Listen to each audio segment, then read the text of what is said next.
Adapt नमस्कार मुद्रा। ओम श्री परमात्मने नमः। ओम श्री परमात्मने नमः। अथ बृहदारण्यकोपनिषद अथ बृहदारण्यकोपनिषद शांति पाठः।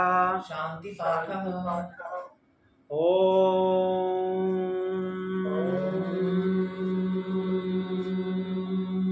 पूर्णमदा पूर्णमदा पूर्णमिदं पूर्णमिदं पूर्णात् पूर्णमुदच्यते पूर्णात् पूर्णमुदच्यते पूर्णस्य पूर्णमादाय पूर्णस्य पूर्णमादाय पूर्णमेवावशिष्यते। पूर्णमेवावशिष्यते। ओम शांति शांति शांति।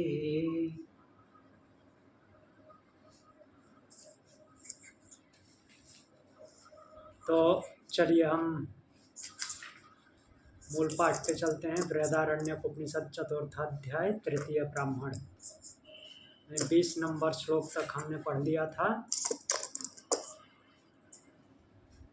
जिसमें कि स्वप्नावस्था और सुषुप्ति अवस्था हमने कल देखी थी। जागृत अवस्था स्वप्न अवस्था पहले बताए थे, फिर स्वप्न और सुषुप्ति बताए और फिर उसको जागृत में लेकर के आए और ये बताए कि अविद्या की वजह से जागृत में चला आता है। और ये कंटिन्यूएशन में चलता रहता है, जिसको हमने इस माध्यम से देखा था कि जागृत अवस्था में सब सारी इंद्रियां प्रकृति में विचरण करते करते थक जाती हैं। मीन्स काम करते करते थक जाती हैं तो स्वप्नावस्था में चली जाती हैं, सो जाती हैं, मन के अंदर वो एकाग्र हो जाती हैं। और जब स्वप्नावस्था भी नहीं रहता अर्थात तो ज़्यादा थक जाती हैं तो डीप स्लीप में चली जाती हैं, फिर चार्ज होकर के वापस आ जाती हैं जागृत अवस्था में, क्योंकि ब्रह्म को प्राप्त नहीं होती।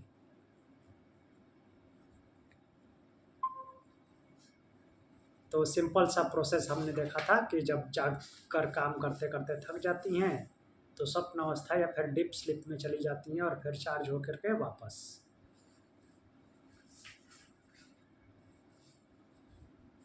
तो वो वापसी होती है अज्ञान की वजह से, क्योंकि ज्ञान पूर्ण ज्ञान नहीं हो पाता, इसलिए अज्ञान की वजह से फिर जागृत में वापसी हो जाती है।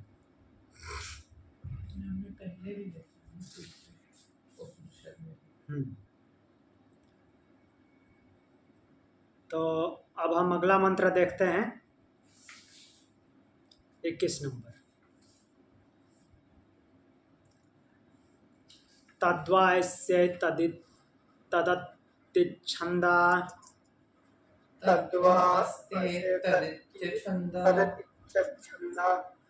अपहत पाप्मा भयं रूपम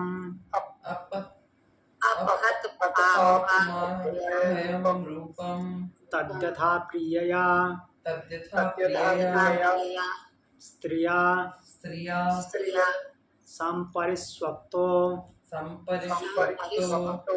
न बाह्यं किंचन वेद न आन्तरमेवमेवायं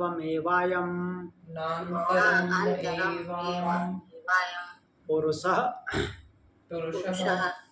प्राज्ञेन आत्मना संपरिस्वक्तो न बाह्यं किंचन वेद न आन्तरं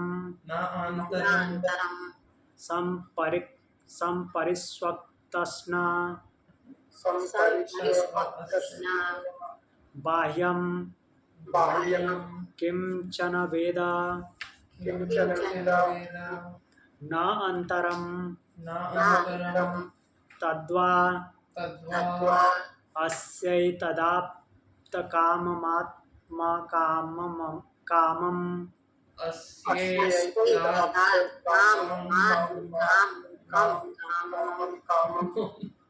रूपम शोकांतरम। तो इसको देखते हैं हम। तद्वा अस्य दत्त इति छंदा। तो इसके लिए छंद है अपहत पाप मान भयम रूपम। अपहत पाप मा भयम रूपम, इसके लिए बोलते हैं कि यह जब कहाँ जाता है, अर्थात उस विद्या से विद्या को प्राप्त होकर के उस परम धाम को प्राप्त हो जाता है। ऐसा जब उसको ज्ञात हो जाता है कि मैं ही सब कुछ हूँ और वो परम धाम वाला हो जाता है, ब्रह्म को प्राप्त होता है, तो उस समय क्या होता है कि वो पाप से रहित हो जाता है और अभय हो जाता है। कोई पाप नहीं रहता, कोई भय नहीं रहता, अर्थात प्रकृति का कोई भी चीज उसके साथ लिप्त नहीं रहता, कोई संलग्न नहीं रहता। पाप उसी को बोला गया है। और फिर वो कैसा होता है, तद्यथा प्रियया स्त्रिया संपरिस्वक्तो न बाह्यम किंचन वेद न आंतरम एव मेवायम पुरुषः प्राज्ञेन आत्मना संपरिस्वक्तो न बाह्यम किंचन वेद न आंतरम। तो इसका एक उदाहरण दिए हुए हैं, स्त्री पुरुष पति पत्नी जो आपस में बहुत प्रेम करते हैं। तो जब उदाहरण कैसे दिया है कि तद्यथा प्रियया स्त्रिया संपरिस्वक्तो न बाह्यम किंचन वेद न आंतरम एवा मेयम पुरुषम। तो जब वो एकत्व भाव से प्रेम करते हैं, अर्थात आलिंगन करते हैं, तो उस समय कुछ भी न तो बाहर का दिखाई देता है, न ही अंदर का कुछ प्रतीत नहीं होता। मीन्स इतने प्रेम में लिप्त हो जाते हैं कि न तो कुछ बाहर का दिखाई देता है, ना अंतरमेवायम पुरुषा प्राज्ञ आत्मना संपरिपक्व न बाह्यम किंचन वेद। न तो अंदर का कुछ जानता है, न बाहर का कुछ जानता है। तो मीन्स इतना प्रगाढ़ प्रेम होता है। वैसा ही प्रेम कब होता है, जब वो ज्ञान को प्राप्त होता है। तो कुछ भी जानने में नहीं आता, एकदम से आनंद की स्थिति रहती है, वैसा ही है। तो जब यह प्रज्ञात्मा मीन्स वो क्या होता है कि ज्ञान के सदृश हो जाता है, अर्थात ज्ञानवान हो जाता है। प्रज्ञान आत्मना मीन्स यह आत्म तत्व जब प्रज्ञान हो जाता है, विशिष्ट प्रज्ञा वाला हो जाता है, तो उसको भी वैसा ही होता है। न तो कुछ बाहर का जान पड़ता है, न ही अंदर का जान पड़ता है। ठीक, मीन्स किसी और चीज की सुध ही नहीं रहती। मीन्स प्रकृति में क्या हो रहा है, क्या नहीं हो रहा है, क्योंकि अब उसका प्रकृति से कोई लेना देना नहीं है। इसलिए वैसा ही एग्जाम्पल जो आपस में मीन्स प्रगाढ़ प्रेम करने वाले स्त्री पुरुष होते हैं, तो वो उस समय पे मीन्स अपने प्रेम के बीच में उनको और कुछ नहीं दिखाई देता, दुनिया में क्या चल रहा है क्या नहीं चल रहा है। वैसा ही हो जाता है ये प्रज्ञान आत्मा, अर्थात ज्ञान से पूर्ण आत्मा। संपरिस्वक्त रत्न बाह्यम किम चन वेद अंतरम तदा। तो उस समय आपका क्या होता है, अस्य तदाप्त कामम आत्म कामम अकामम रूपम शोकांतरम। तो वो क्या होता है, आप्त काम आत्म काम, ये लगभग एक ही तरह के शब्द हैं। मीन्स उनका भाव एक ही है, दो शब्द हैं। आप्त काम मीन्स अपने में परिपूर्ण, आप्त काम मतलब कि सारे कुछ सब कुछ बाहरी प्रकृति में जो कुछ भी वो किया हुआ था उन सबसे पूर्ण हो जाता, उनमें अब उसकी इच्छा नहीं रहती। आत्म काम मीन्स अपने आप वाला हो जाता है, ऐसे भी कुछ इच्छा नहीं होती। और अकाम मीन्स कामनाओं से रहित हो जाता है। ये कामनाओं से रहित होना का मतलब अकर्मण्यता नहीं है। मीन्स सब कुछ ऐसा लगता है कि सब कुछ कर लिया है, अब कुछ करने की जरूरत नहीं है, किसी काम करने कोई भी कामना नहीं होती और उस समय वो क्या हो जाता है, शोक शून्य हो जाता है। शोकांतरम, कोई शोक नहीं रहता उसके अंदर। ये उस आत्म तत्व के उस अवस्था की बात किए हैं जब वह प्रज्ञान अवस्था में हो जाता है, अर्थात वो ब्रह्म प्राप्ति की अवस्था में चला जाता है। तो जैसे स्त्री पुरुष आपस में प्रेम करते हैं, प्रेम करने वाले स्त्री पुरुष हैं, तो उनको और किसी चीज़ की सुध नहीं रहती, कहाँ क्या चल रहा है, न अंदर न बाहर। मीन्स अंदर भी शरीर के अंदर क्या चल रहा है या शरीर से बाहर प्रकृति में क्या चल रहा है, कुछ नहीं। मीन्स वो प्रेम का एक आनंद भाव रहता है। वैसा ही प्रज्ञान ब्रह्म मीन्स वो जब यह आत्म तत्व प्रज्ञान हो जाता है, ज्ञान की अवस्था में चला जाता है, तो उस समय भी उसको ना बाहर का कुछ फील होता है, ना ही अंदर का कुछ अनुभव होता है। एक प्रकार से संपूर्णता की अवस्था होती है, किसी भी चीज़ की कमी का अनुभव ना होना। फुलफिलमेंट, जैसे ऐसा फील होता है कि अब कुछ और चाहिए ही नहीं, किसी चीज़ की ज़रूरत, किसी चीज़ की सोच ही नहीं आती।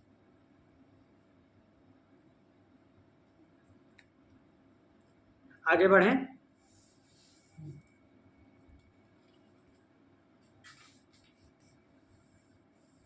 आगे बोल रहे हैं,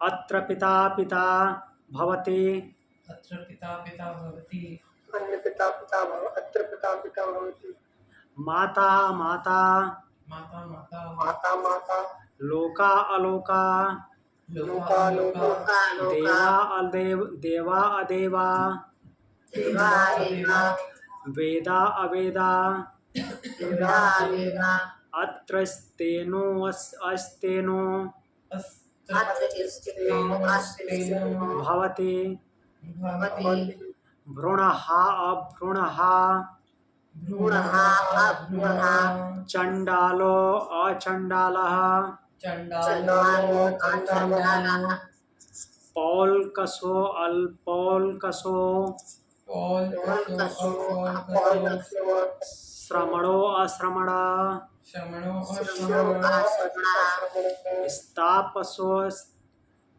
तापसो अताप, तापसो तापसो अतापसो अनन्वागतम्, अनन्वागतम्, पुण्येनानन्वागतम्, पुण्येनागतम्,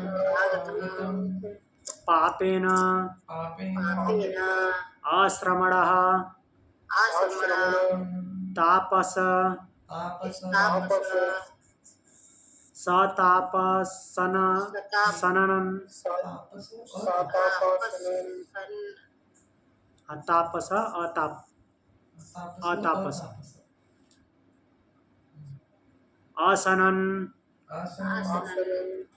वाग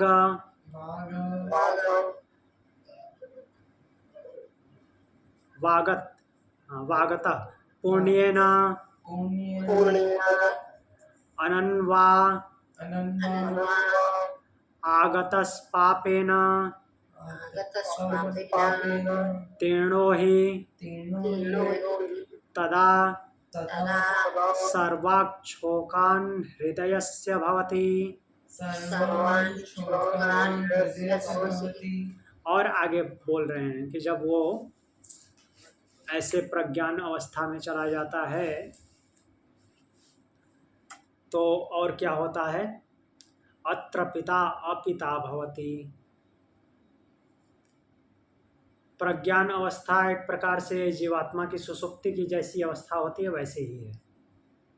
तो इस सुषुप्ति के माध्यम से बात कर रहे हैं।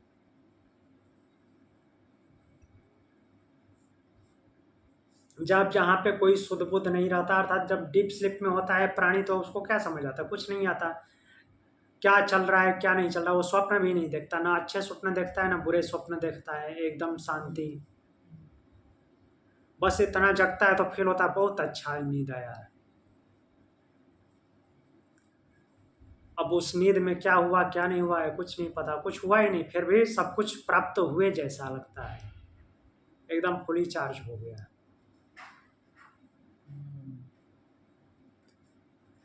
अत्र पिता अपिता भवति, तो इस अवस्था में पिता पिता नहीं रहता, पिता अपिता भवति, पिता पिता नहीं रहता। कहने का तात्पर्य क्या है कि कौन क्या है कुछ पता नहीं चलता, उस भाव से भी है।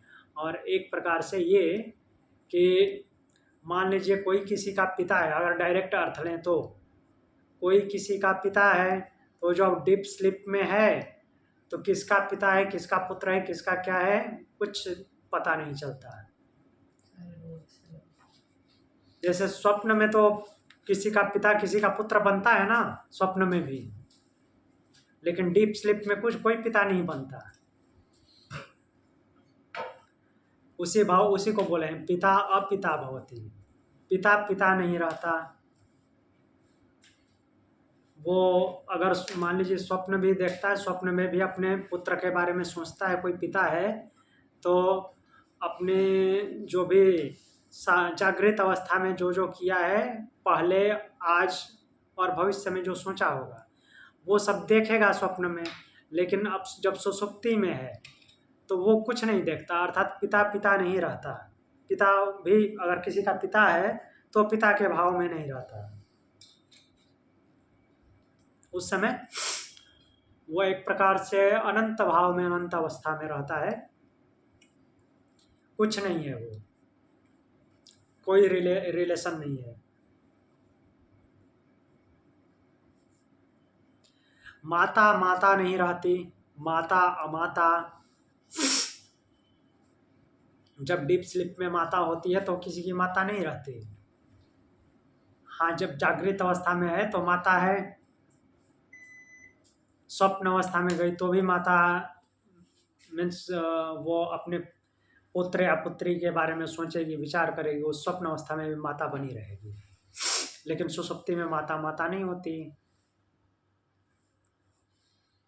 पता ही नहीं चलता कहाँ पे है।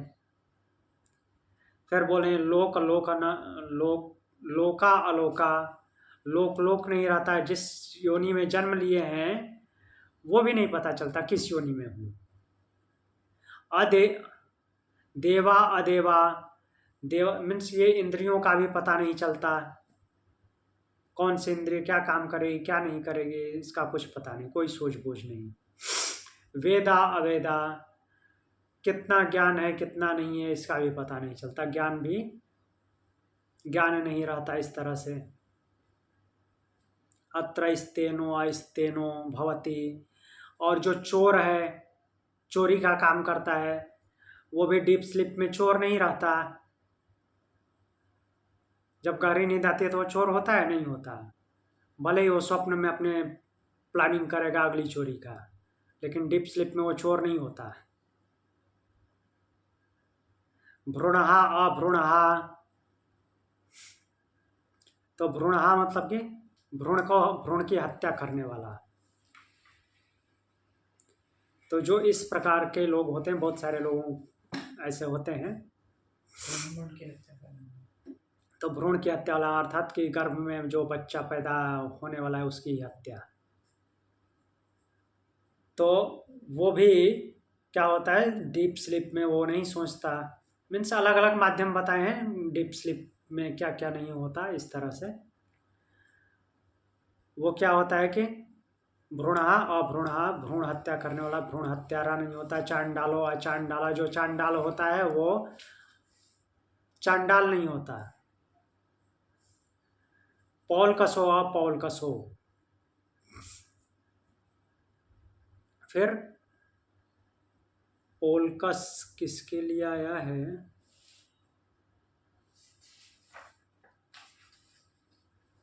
शूद्र फॉलो क्षत्रिय, इंटरकास्ट मैरिज, शूद्र फॉलो क्षत्रिय। हाँ हाँ ठीक है, हाँ पौलकसा अपौलकसो, मतलब कि जो वर्ण व्यवस्था का उल्लंघन करके ये मैरिज करते हैं, शादी करते हैं, तो अलग अलग वर्णों में शादी करते हैं, विवाह करते हैं, तो वो वैसा अब सोच वाला नहीं रहता उस स्वप्न अवस्था में। पॉलकस मतलब कि डिफरेंट वर्ण का में शादी करने वाला, जो मान लीजिए कि कोई क्षत्रिय है वैश्य से विवाह कर लिया, वैश्य है ब्राह्मण से विवाह कर लिया, ब्राह्मण है शूद्र से विवाह कर लिया, और बार बार ऐसे चेंजिंग करता रहता है, केवल एक ही बार में नहीं रुकता, तो ये उसको पॉलकस बोलते हैं। तो वो जो है डीप स्लीप अवस्था में, जब मीन्स ज्ञान की अवस्था होती है उसी को मीन्स सुषुप्ति अवस्था में वो ऐसा नहीं होता। श्रमणो अश्रमण, जो श्रमण होता है, श्रमण जैसे उपनिषद में आया है, नॉर्मली बौद्ध धर्म में बहुत यूज होता है, जो भिक्षु होते हैं उनके लिए। तो श्रमण नहीं रहता, वो अपनी भिक्षाचर्या के बारे में नहीं सोचता उस समय। फिर आगे आया है तापसो अतपसो, जो तपस्वी है वो तपस्वी नहीं रहता। और आगे क्या बोल रहे हैं, तापसो अतपसो अनन्वगतम पुण्येनान अन्वागतम पापेन। तो बोल रहे हैं कि उस समय यह जीवात्मा पुण्य और पाप इन दोनों से, पुण्येनान्वगतन पापेन अश्रमण, फिर से आया क्या, हाँ, अश्रमणस तापस अनन्वागत पुण्येन अनन्वागत पापेन तीर्णो ही सदा। तो फिर से ये श्रमण की बात किए हैं कि जो श्रमण है और जो तपस्वी है अपने आप को श्रमण और तपस्वी नहीं समझता, और फिर ऐसा जीवात्मा क्या होता है कि पुण्य और पाप इन दोनों के बंधन से मुक्त हो जाता है। अनन्वागत पापेन तीर्णो, इनसे तीर्ण अर्थात पार कर जाता है इनको, ही तदा सर्वाच्छोकान हृदयस्य भवति, और उसका हृदय, उस जीवात्मा का हृदय अर्थात बुद्धि संपूर्ण शोकों को पार कर जाती है, शोक से मुक्त हो जाता है। कहने का तात्पर्य यह है कुल मिलाकर के इस श्लोक का कि जो काम करता है, जिस जिस अवस्था में है, बाय डिफॉल्ट और सोच विचार करके, वो सुषुप्ति की अवस्था में वैसा नहीं रहता, और प्रज्ञान जब हो जाता है उस समय भी वैसा नहीं रहता, उनसे मुक्त हो जाता है, और उसका हृदय जो है शोक को पार कर जाता है, शोक रहित हो जाता है।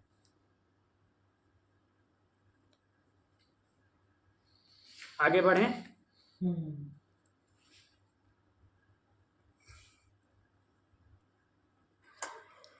आगे मंत्र बोल रहे हैं, यद्वै तन्न पश्यति पश्यन् वै तन्न पश्यति न हि दृष्टोर्दृष्टेर्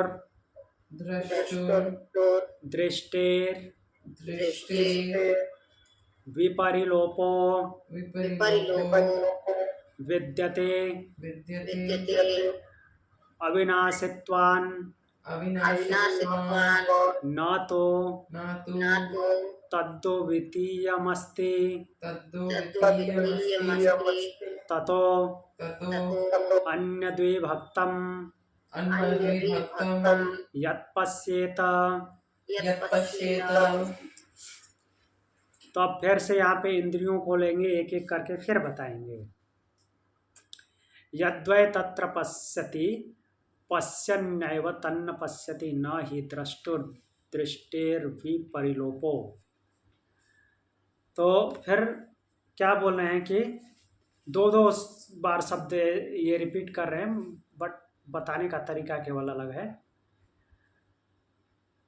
तन न पश्यति, वह नहीं देखता, पश्यन्नै तन्न पश्यति, और देखता हुआ भी नहीं देखता, ऐसे बोल रहे हैं। पहले बोल रहे हैं कि नहीं देखता और फिर बोल रहे हैं कि देखता हुआ भी नहीं देखता। तो यहाँ पे एक ही बात बोले हैं, वो दो दो बार बोल दिए हैं, नहीं देखता। अर्थात जब वो ज्ञान की अवस्था में हो जाता है तो उसको कुछ दिखाई नहीं देता। पहले तो ये स्पष्ट कर दिए हैं, फिर दिखाई नहीं देता, इसका मतलब क्या है, वो अंधा होता है? नहीं, तो उसी को स्पष्ट कर रहे हैं कि वो देखता हुआ भी नहीं देखता। नहीं देखता है कहने का भाव यह है कि देखता हुआ भी नहीं देखता, अर्थात सब कुछ देखता है लेकिन नहीं देखने जैसा है। क्या ग्रहण करे क्या ग्रहण नहीं करे उससे कोई लेना देना, क्योंकि अब वो उस अवस्था में वो है ही नहीं कि कुछ ग्रहण भी करना है, वो सब कुछ इससे परिपूर्ण है। तो ये सुसुप्ति की बात कर रहे हैं, निर्लिप्त होने वाली कैसे? हाँ, दोनों की अवस्था वही है, सुसुप्ति की और निर्लिप्त की। बट जैसे अभी एग्जांपल दे रहे हैं, हम माध्यम सुसुप्ति का है, लेकिन दोनों में समझना है। जब साधक निर्लिप्त अवस्था में अर्थात ज्ञान की अवस्था में पहुंच जाता है, वैसी सुसुप्ति की भी अवस्था होती है। बस सुसुप्ति का अंतर क्या है कि वहां से सुसुप्ति में से वापस जागृत अवस्था में आ जाता है, और जो प्रज्ञान हो जाता है वो अगर अटकता नहीं, अंतिम मोमेंट में भी नहीं अटकता, रुकता नहीं, कहीं उलझता नहीं, तो वो ब्रह्म को प्राप्त हो जाता है। यही है। तो जनक जी ने कामना भी क्या की है कि मुझे मोक्ष के बारे में बताओ, तो वही बता रहे हैं कि वह देखता नहीं है, देखता हुआ भी नहीं देखता। फिर आगे और क्लियर कर रहे हैं, न ही द्रष्टुर दृष्टि विपरिलोपो विद्यते अविनाशित्वात् न तो तद्वितीयम् अस्ति।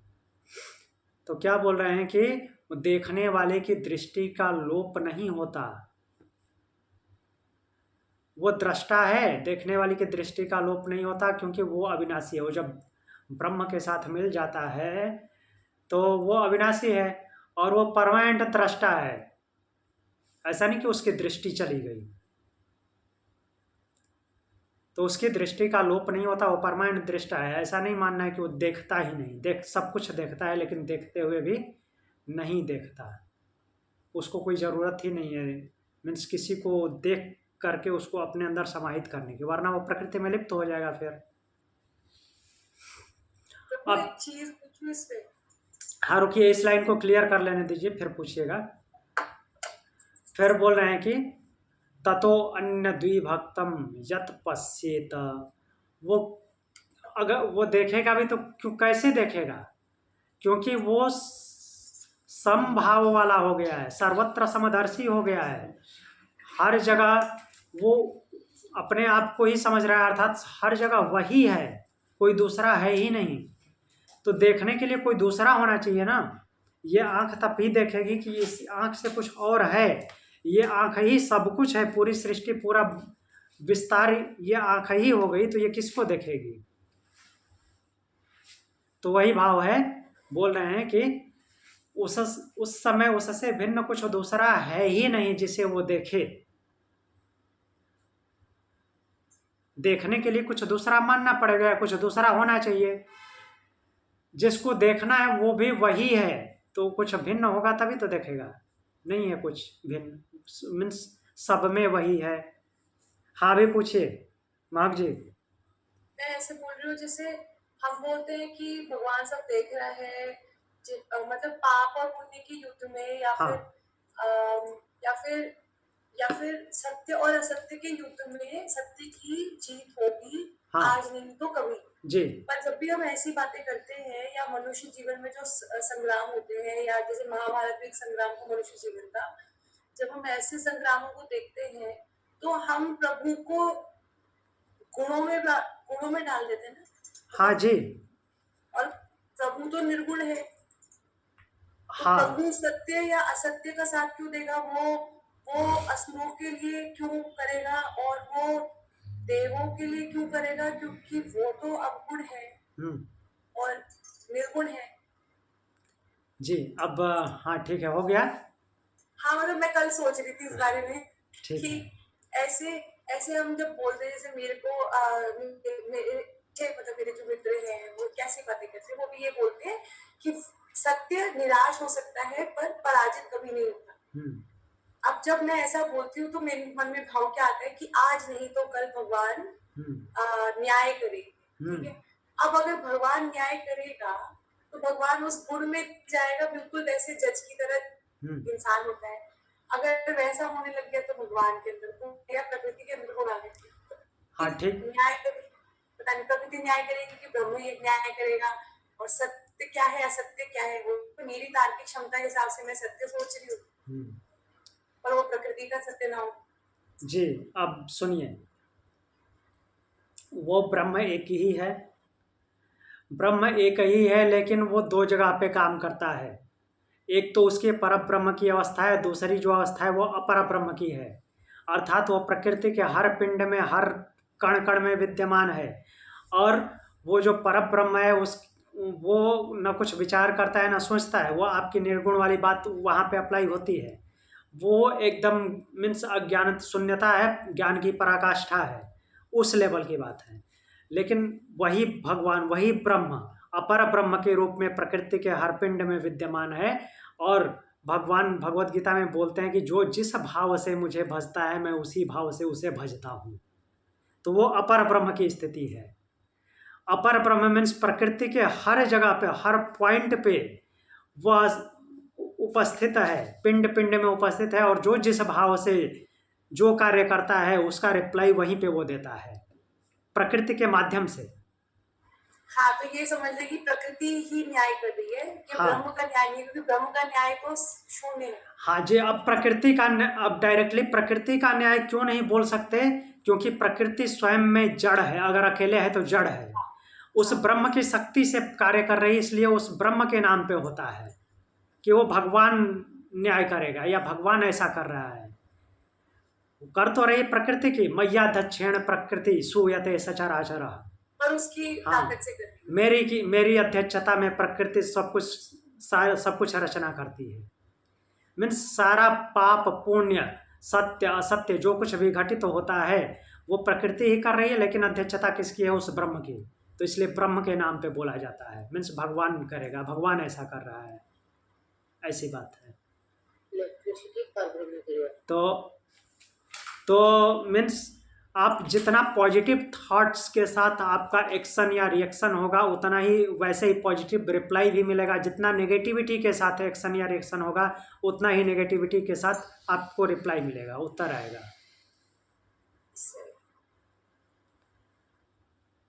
और कुछ बस मुझे लग रहा था कि ये इंसान को तसल्ली देने के लिए होता है। नहीं, तसल्ली देने के लिए नहीं है, वही वो अब नहीं लग रहा।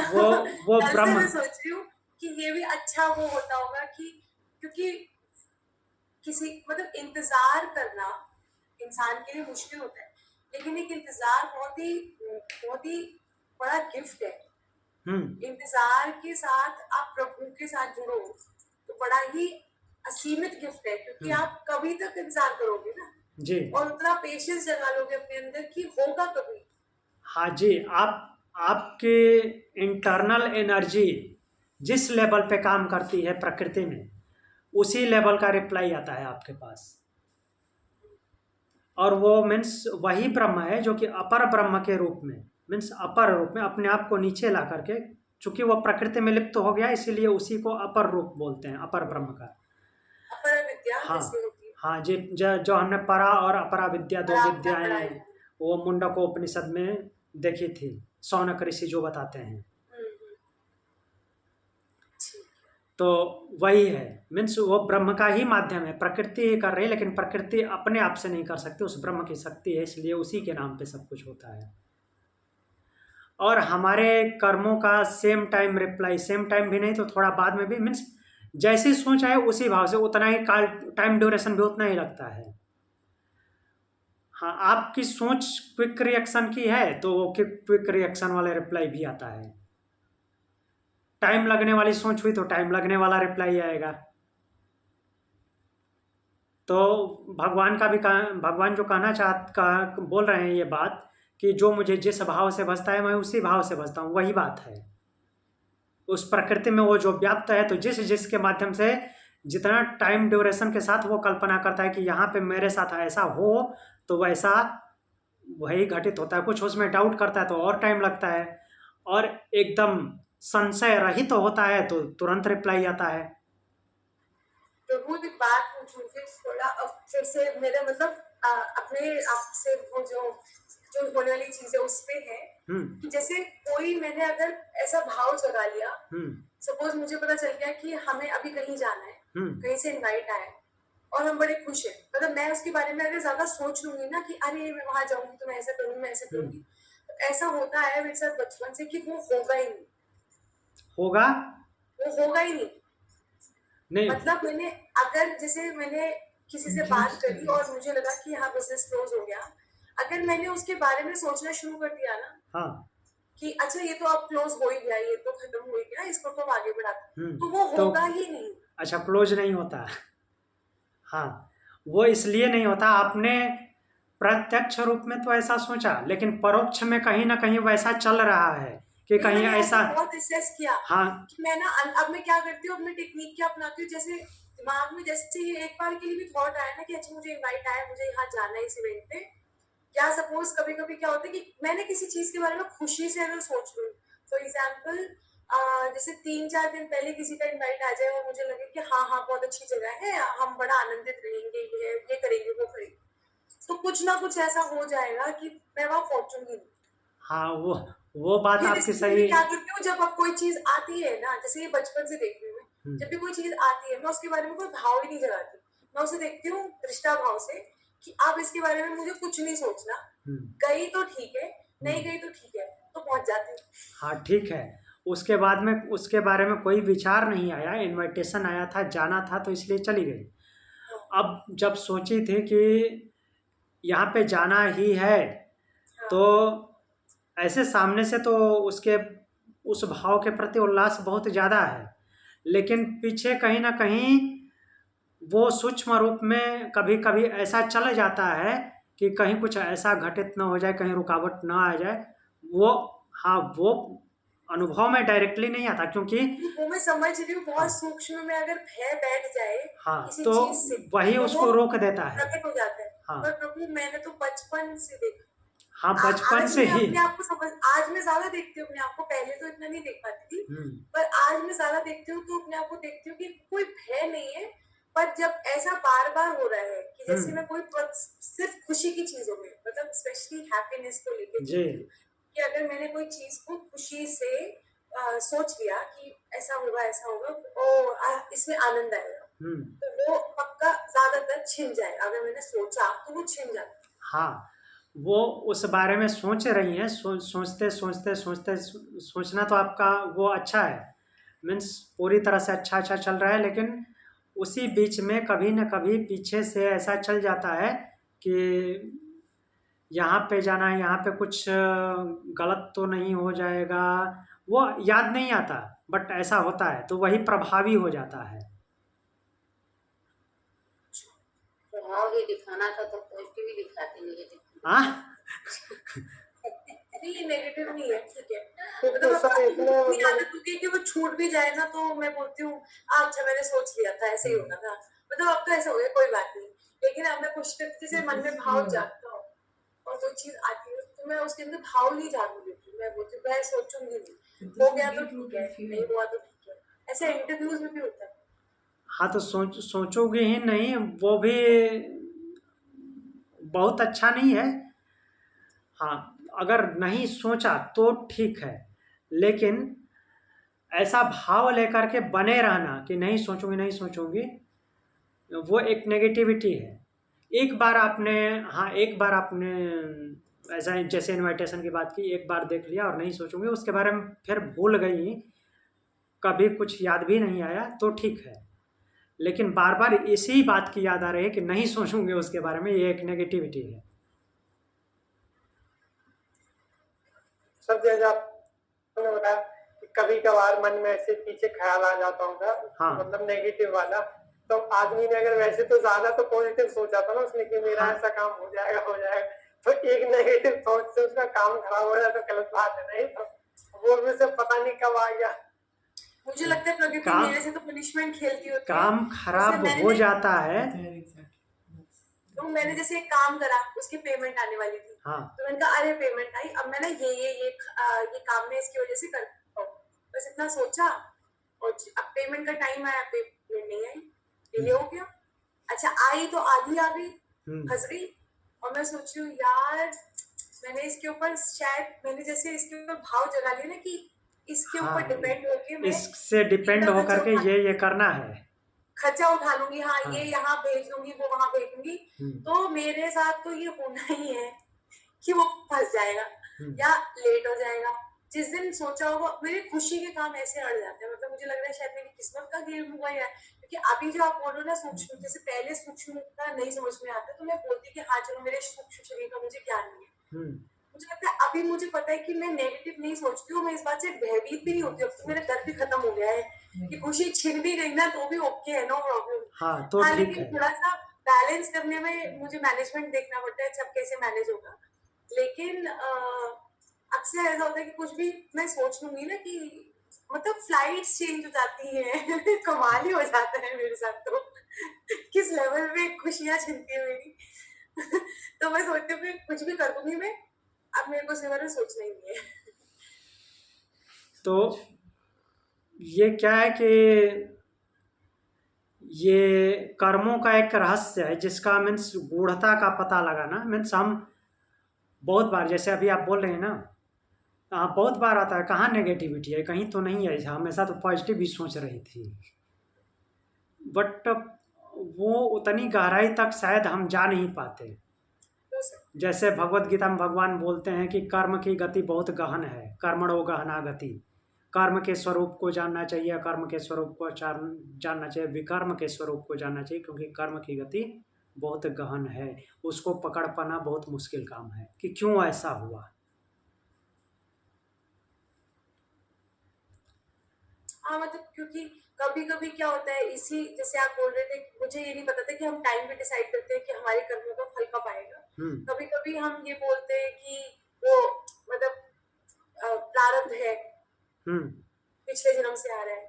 अब ये नहीं पता, इतना टाइम वेस्ट करने की जरूरत नहीं है, भी योग में बोलते हैं ना, इतना टाइम वेस्ट करने की जरूरत क्या है कि ये पता करे कि अभी जो मेरे साथ हुआ है वो इसी जन्म का कर्म है कि पिछले जन्म से आ रहा है। नहीं, वो पता करना तो गलत बात है, वो योग नहीं बोलता। हाँ बेमानी है, क्योंकि इतने कर्म, इतनी चीजें हैं जो हो रही है, आप कितना टाइम वेस्ट करोगे। आप बस ये देख सकते हो कि कैसे डील कर रहे हो, अभी कितनी तैयारी। हाँ, आपको अपने पुरुषार्थ पे ध्यान देना है। वो जो प्रारब्ध है, प्रारब्ध में दो चीजें इंक्लूड हैं,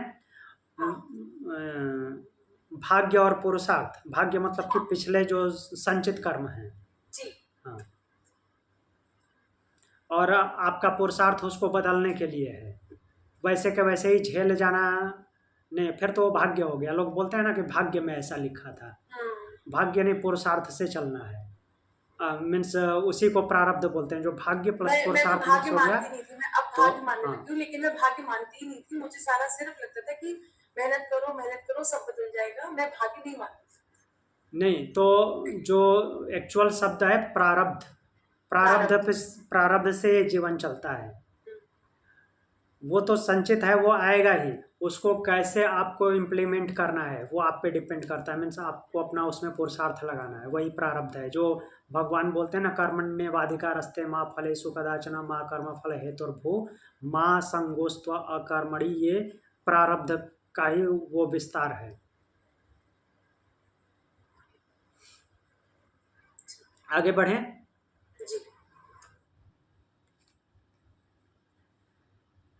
तो कौन सा हमने 23rd देख लिया ना, देखता हुआ भी नहीं देखता, दृष्टि का लोप नहीं होता उसका, वो सर्वद्रष्टा है। अब आगे बढ़ते हैं।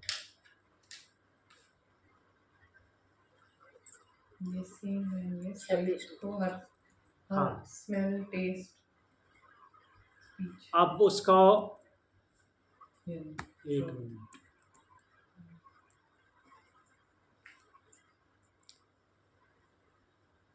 अगला मंत्र बोलते हैं, यद्वै तन्न जिघ्नति जिघ्रन् हाँ जिघ्रति, जिघ्रन् वै तन्न जिघ्रति, जिघ्रन्न जिघ्रति नाहि नहि घ्रातुः घ्रातुः घ्राते घ्राते विपरिलोपो विपरिलोपो विद्यते विद्यते अविनाशसित्वान् अविनाशित्वान् नातो नातो तद्वितीयमस्ति तद्वितीयमस्ति ततो अन्यद्विभक्तं यज्जिघ्रेत। ततो अन्यविभक्तं यज्जिघ्रेत। तो यहाँ पे जिघ्रति जिघ्रन्नेव तन्न जिघ्रति न ही घ्रातु, घ्राण की बात किए हैं।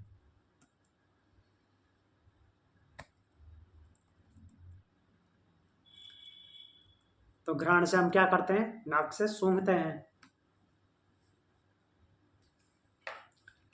तो नाक का जो विषय है वो सूंघना। बहुत सारे लोग बोलते हैं कि नाक सांस लेने के लिए है। नाक सांस लेने का रास्ता है केवल, ये कई चीज़ों का रास्ता मीन्स ये द्वार प्रोवाइड करता है। इसका काम सांस लेना एक्चुअली विशेष पर्पज नहीं है। ये नासा ही शीर्षो द्वारम, सिर का द्वार है ये, बाकी बहुत कुछ करता है। तो इसका काम है स्मेल करना।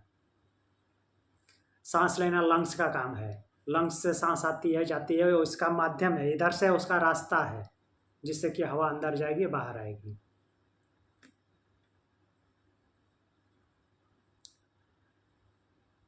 तो बोल रहे हैं कि वह नहीं सूंघता है, जैसे बोल रहे हैं कि नहीं देखता है, पहले ही बोल दिया नहीं सूंघता है।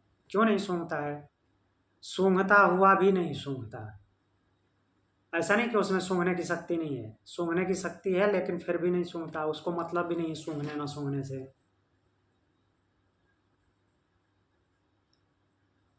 और आगे बोलते हैं कि उसके सूंघने की शक्ति का लोप भी नहीं होता, सूंघने की शक्ति परमानेंट है उसमें, वो ब्रह्म परमानेंट उपस्थित है वहाँ पे, क्योंकि वह अविनाशी है, विनाश नहीं होता उसका। सूंघने की शक्ति का विनाश नहीं होता, ब्रह्म की शक्ति है वो। तो वो पर ब्रह्म नहीं सूंघता। पर ब्रह्म में ऐसा कुछ विकार है ही नहीं, वही मीन्स अपर ब्रह्म रूप में, और वो परमानेंट है। और वो इसलिए भी नहीं सूंघता क्योंकि उसके अलावा कोई दूसरा है ही नहीं, वही है परमानेंट, हर जगह वही है। एक रस एक भाव से वही हो जाता है, तो किसको सूंघेगा? कोई खुद को थोड़ी ना सूंघता है। जैसे अब यहाँ पे कई लोगों की बात आएगी मीन्स अज्ञानतावश कि क्यों नहीं, अपनी स्मेल तो आती है नाक से, तो अपनी स्मेल, ये बॉडी दूसरी हो गई ना नाक से। जो सूंघने की शक्ति है अपने आप को नहीं सूंघती, वही बात हो रही है। वो एक भाव से हर जगह व्याप्त है, मीन्स सूंघना ही मीन्स वह ब्रह्म की पहचान है। वह अपने आप को कैसे सूंघेगा?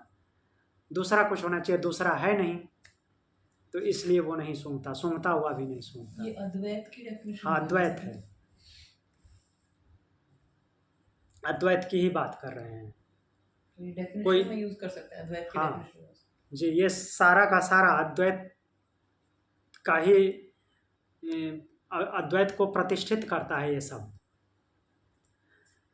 तो इसलिए शंकराचार्य जो अद्वैत सिद्धांत दिए हैं मीन्स वो अद्वैत वेदांत की प्रतिष्ठा किए हैं, और आज भी उनका मत उतना ही प्रभावी है जैसा दिए थे, जबकि बाद में उनके बहुत सारे आचार्य आ गए, बहुत बड़े बड़े धुरंधर, फिर भी वो सबसे ज़्यादा प्रभावी हैं। ऐसा नहीं है कि उपनिषद में द्वैत या द्वैताद्वैत नहीं है बहुत जगह है, लेकिन उससे कई गुना ज़्यादा मीन्स 80% केवल अद्वैत दिखता है, द्वैत कम दिखता है।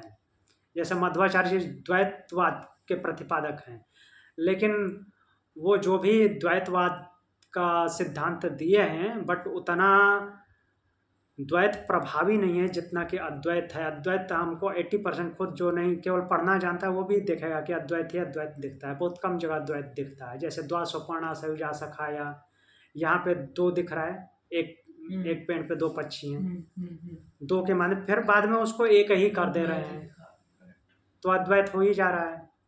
तो उस ऐसे ऐसे श्लोकों को पकड़ करके वो द्वैत बनाते हैं। तो आगे हम बढ़ते हैं। द्वैत में क्या सर, मतलब खुद को अलग और ब्रह्म को अलग मानते हैं? हाँ, और दूसरा हम अद्वैत में दूसरा होगा ही नहीं। जो अभी ये बोल रहे हैं कि देखेगा किसको, वो अकेला है, दूसरा होना चाहिए ना देखने के लिए, कुछ और होना चाहिए।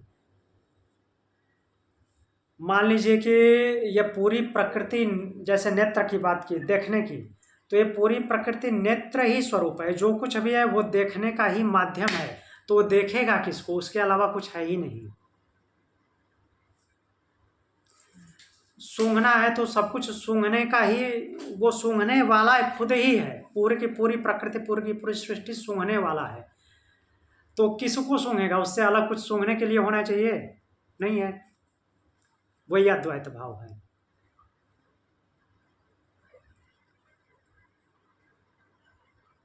तो वो सर्वव्यापी है, तो जिस भाव में है वो पूरा का पूरा है, उससे कुछ अलग है ही नहीं। तो किसको सूंघेगा, किसको देखेगा? अब आगे देखते हैं, आगे क्या बोल रहे हैं। यद्वैतन्न रसयते रसयन्वय तन्न रसयते न हि रसयितो रसयिते विपरिलोपो विद्यते अविनाशित्वान् न तो तद्द्वितीयमस्ति ततो अन्यद्विभक्तं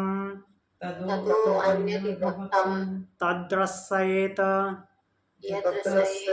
यद्रसयेत। यस, तो बोल रहे हैं कि यद्वै तन्न रसयते रसयन्वय तत्र रसयते न हि रसयितो विपरीलोपो।